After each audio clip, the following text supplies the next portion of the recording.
নতুন একটা ভিডিওতে সবাইকে স্বাগতম। আমরা আজকে আবার চলে এসেছি রান্নায়। আমরা আজকে মাছ রান্না করব আলু দিয়ে, নতুন আলু দিয়ে মাছ রান্না করব। প্রথমে লবণ আর হলুদ দিয়ে মাছটা মাখায় নিয়ে ভেজে নেব। সুন্দর করে মাখায় নিতে হবে, যাতে লবণ আর হলুদটা মাছের সব জায়গায় লেগে যায়।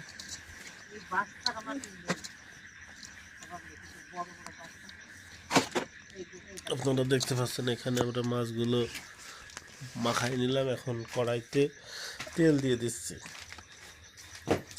সাদা তেল দিয়ে দিচ্ছি। আর এই পাশে মাছগুলো রেডি আছে,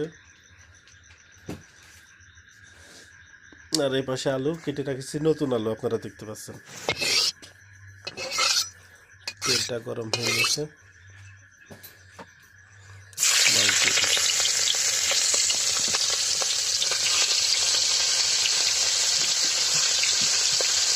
মাছগুলো সুন্দর করে ভেজে নেব।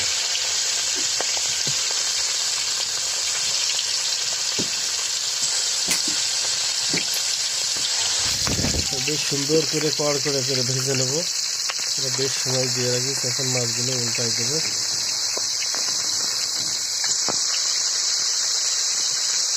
তো মাছটা গ্লাস কাপ মাছ, দুইটা মাছের মাথা ভেজে নিচ্ছে ভালো করে।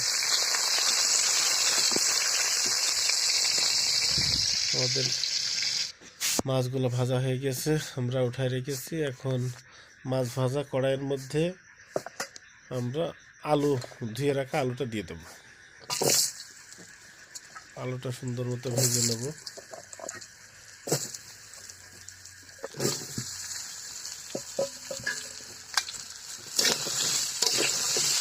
আলুটা বেশ সময় ধরে ভেজে নেব, ভেজে নিয়ে এগুলো উঠায় রাখবো। আলুটা ভেজে নিলে এটাই খেতে বেশ ভালো হবে, কারণ নতুন আলু তো। আলু ভেজে উঠায় রেখে কড়াইয়ের মধ্যে তেল দিয়ে পেঁয়াজটা প্রথমে ভেজে নিচ্ছি, ভুনা মতো করব। ভাজা আলুগুলো উঠায় রেখেছি। এখানে আমাদের বাটা মশলা দিয়ে দিলাম, সকল ধরনের মশলাই এর মধ্যে আছে। রসুন, শুকনো মরিচ দেওয়ার কারণ হচ্ছে একটু ভালো কালার হবে। এখানে একটু পানি দিয়ে দিলাম, পানি দিয়ে মশলাটা কষাই নিলাম। এবার এর মধ্যে দিয়ে দেবো আলু, ভেজে রাখা আলুটা দিয়ে দেবো। নতুন আলুটা ভেজে রাখলে একটু শক্ত শক্ত মতো হবে, তারপরে একটু ভালো হবে।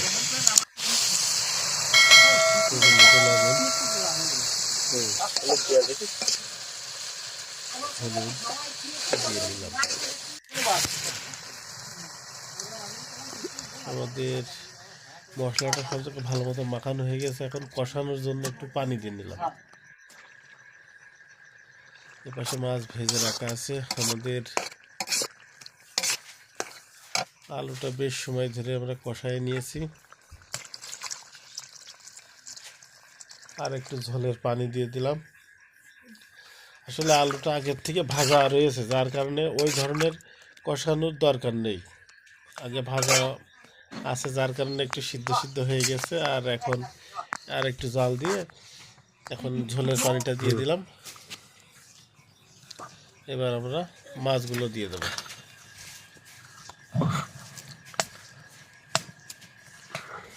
আপনারা দেখতে পাচ্ছেন আমাদের মাছগুলো আমরা দিয়ে দিলাম। আমাদের দৈনন্দিন জীবনের যে রান্না, সেগুলো আপনাদের মাঝে আমরা উঠাই ধরার চেষ্টা করি। আপনারা এখানে দেখতে পাচ্ছেন যে এর ভিতরে ব্যতিক্রম কোনো কিছু পাবেন না। আমাদের সাথে থাকার জন্য সকলকে ধন্যবাদ।